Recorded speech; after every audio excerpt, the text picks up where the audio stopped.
Bien, bienvenidos a este nuevo vídeo donde vamos a resolver un circuito en corriente alterna con los tres elementos pasivos, R, L y C. ¿Vale? Aquí lo tengo ya dibujado. Es un circuito serie donde los circuitos series en alterna son bastante más sencillos, digamos, que los que son en paralelo. Entonces nos va a servir para para asentar un poco los conceptos que hablamos en el vídeo anterior, ¿vale? Bien, bueno, pues aquí tenemos una fuente de alterna, 230 voltios, 50 hercios, por ejemplo. Estos 230, si no digo nada, suelen ser eficaces, son eficaces, ¿vale? Entonces vamos a calcular la impedancia y la corriente por el circuito. Luego vamos a ver si calculamos la potencia y la resistencia, aunque mejor que se calcule, es mejor ver el vídeo de explicación de la potencia en alterna. Pero bueno, vamos a empezar a calcular. Bien, hablamos de que L1 y C1 van a tener una impedancia en alterna, entonces vamos a empezar calculando eso. O sea, aquí no vamos a trabajar ni con milihenrios ni con milifaradios, vamos a trabajar con ohmios. Entonces, lo primero que tenemos que hacer es decir o calcular la XL, empezando por ahí, que será 2 por pi por la frecuencia y por la inductancia. Y entonces será 2 por pi por 50 hercios y por 50 por 10 a la menos 3 henrios, ¿vale? Y esto da una impedancia a esa frecuencia de 15,7 henrios. Ohmios. 15,7 ohmios, ¿vale? La dejamos ahí. Vamos a calcular la XC. Le voy a poner el negativo, 1 partido 2 pi f por c, igual 1 partido 2 por pi por 50 por 1 por 10 a la menos 3, y todo esto daría menos 3,18. ¿Vale? Bueno, un inciso sobre este signo. Es correcto ponerlo, pero muchas veces no se pone a sabiendas de que es un condensador, luego la fase va a ser menos 90 grados, va a estar para abajo. O sea, no es incorrecto no ponerlo, es más correcto ponerlo y arrastrar esta notación, toda ella correcta, pero hay mucha gente que no lo pone porque sabe que luego las fases son menos 90 grados, ¿vale?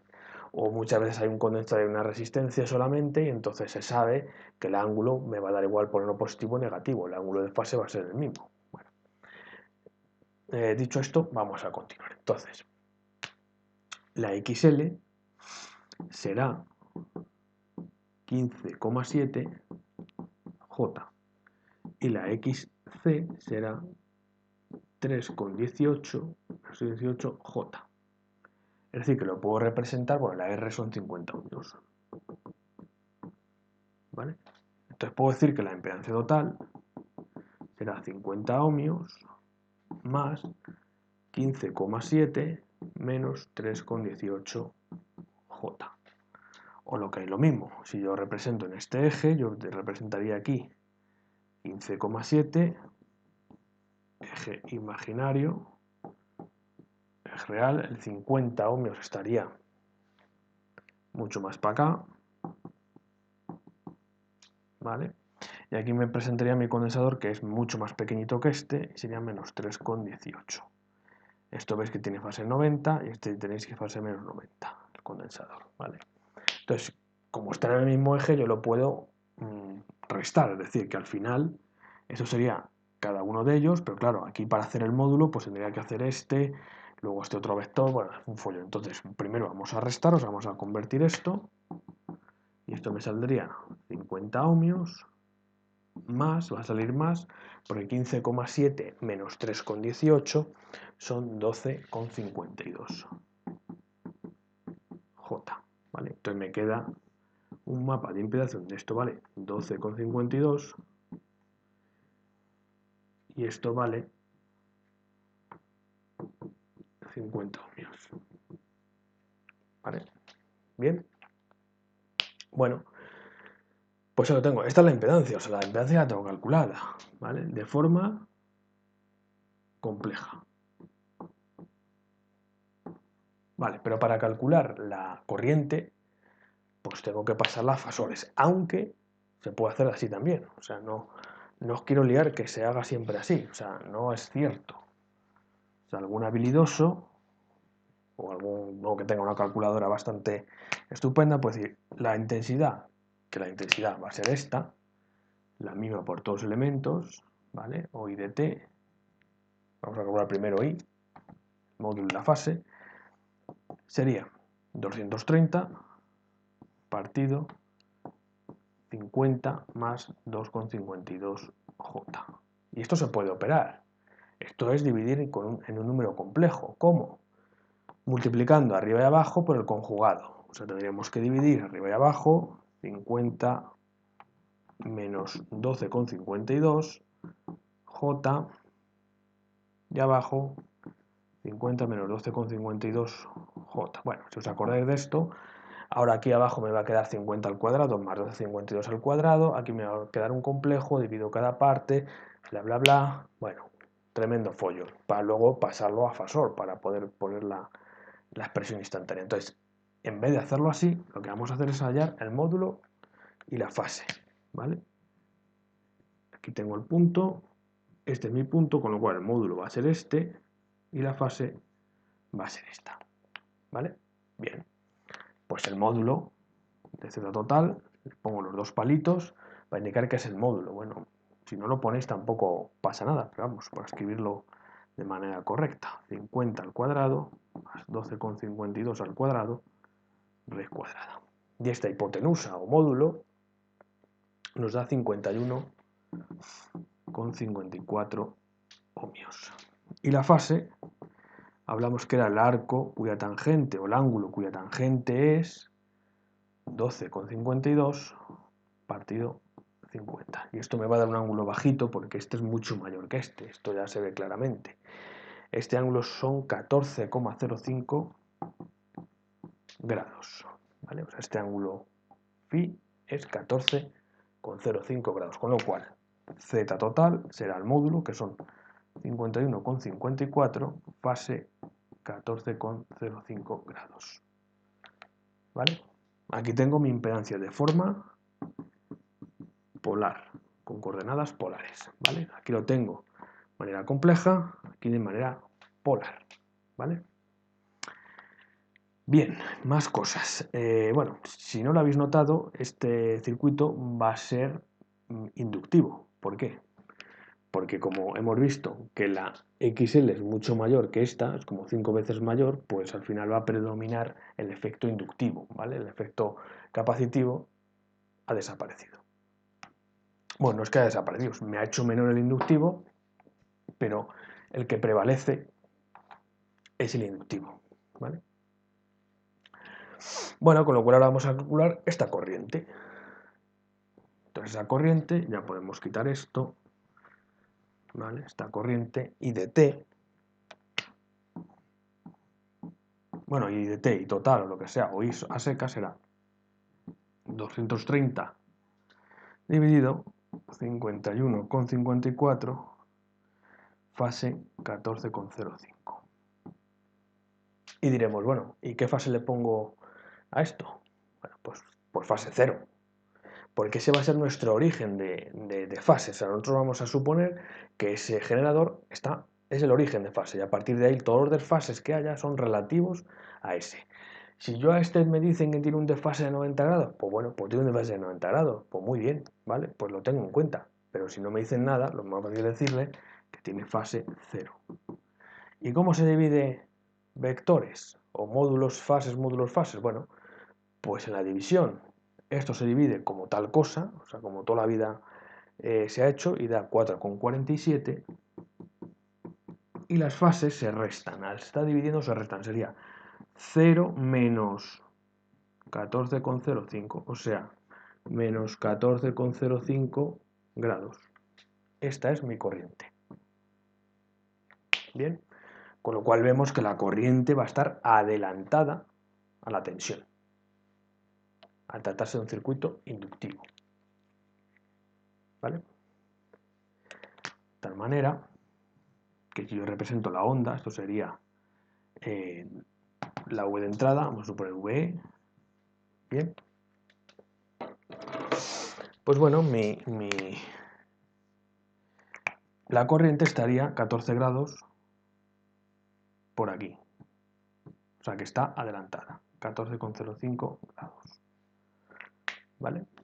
Dice que la corriente está adelantada a la tensión, ¿vale? En este circuito. Bien. Si queremos decir, o sea, la I de t, la corriente instantánea que pasa ahí, pues lo que diríamos sería que I de t será 4,47 por raíz de 2, porque ojo, estos todos son eficaces, entonces esta corriente también será eficaz, por el coseno de 2 por pi por f por t menos 14,05 grados. Forma temporal de representar la corriente, que a lo mejor pues también nos lo piden, ¿vale? Pues esto sería. Ahí tenemos la impedancia total y la corriente total por el circuito, ¿vale? Si ahora nos dicen calcular la potencia en la resistencia, pues lo único que deberíamos hacer es, como el único elemento que disipa potencia aquí es la resistencia, yo multiplicaría esa tensión por esta corriente y me daría la potencia que está entregando el generador en voltiamperios. Para ver la parte real, que es la que se va a consumir la resistencia, multiplicaría por el coseno del desfase entre esta tensión y la corriente, es decir, V por I por el coseno de 14,05. Bien, vamos a hacerlo. Voy a dejar ahí la corriente para no perderla, porque se puede hacer de varias maneras. Potencia en la resistencia. Vamos a borrar todo esto. Menos la corriente, borro todo. Bien, potencia en la resistencia. Bueno, potencia en la resistencia no. Primero potencia en el generador. Y voy a ponerle una S porque es la potencia aparente. Serían 230 por 4,47. Y esto daría una potencia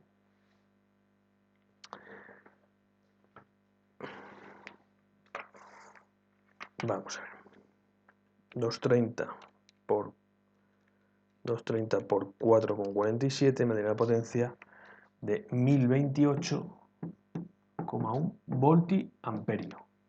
Ojo, voltiamperio, ¿vale? La potencia real, habíamos dicho que era S por el coseno de ese desfase, del desfase que hay entre este y este. ¿Y cuál es? Pues esto tiene fase 0 y este tiene fase menos 14,05, pues obviamente la potencia, y ahora sí en R, porque es el único elemento que está disipando potencia, sería 1028,1 potencia aparente por el coseno de menos 14,05 grados. Que también puedes poner 14,05 positivo, que sale igual, porque da igual el desfase, eso me va a dar un coseno, es una proyección del eje real. Pero bueno, por coseno de 14,05 y me da, a ver, que lo he hecho mal, 1028,1 por el coseno de 14,5, 995,35 vatios. Bien, bueno, bien, perfecto. Habéis visto que he cogido y he puesto eficaces. He puesto eficaces. Si alguien coge y le voy a trabajar con los valores de pico o valores máximos, tendría que poner S es igual a un medio de 230 por raíz de 2 por 4,47 por raíz de 2. Pero es que esto es un poco bobo ponerlo, porque el raíz de 2 por el raíz de 2 es 2 y entre 2 se te va. Pero es posible que algún día lo hagáis, o sea, que algún día tengamos el valor de los picos. Bueno, pues lo hacéis así, ¿vale? De todas maneras, aconsejo veros el vídeo de la potencia en alterna. Bueno, otra de las formas que podríamos haber hecho sería haber calculado la tensión en la resistencia, que es I por R, es decir, 4,47 fase menos 14,05 por 50. Y esto me hubiera dado 4,47 por... Bueno, y eso tiene fase 0 si queréis, ¿vale? 4,47 por 50 me da 223,5 fase menos 14,05, ¿vale? O sea, es decir, la tensión VR tiene la misma fase que la corriente. ¿Por qué? Porque la resistencia no desfasa nada. Luego calculamos la tensión en el condensador o en la bobina y veis que va a estar desfasada a 90 grados, pero la resistencia no, es un elemento no resistivo puro. Bueno, y la potencia en la R, que era lo que nos interesaba, será VR por la I, es decir, 223,5 eficaces por la I, 4,47 eficaces. Y esto me tiene que dar esto. Vamos a verlo. 223,5 más, no, perdón, por 447, 999,045 vatios, ¿vale? Bueno, aproximadamente da lo mismo. Habremos metido por ahí con algún decimal. Vamos a ver si lo resuelvo. Serían 4. Esperamos, prácticamente 223,5. Vale, y estos son 230 por 4,47 por el coseno de 14,05. Vale, sí, 997. Estos son 997. Vale, bueno, aproximadamente da exactamente el mismo. Se puede hacer de las dos maneras, ¿vale? Vale, bueno, pues así es como se resuelven este tipo de circuitos, ¿vale? Si queréis calcular la tensión en la bobina, porque lo habíamos comentado antes, la tensión en L sería la XL, que no me acuerdo cuánto era, la ZL por la I. En este caso la ZL creo que eran 15,07,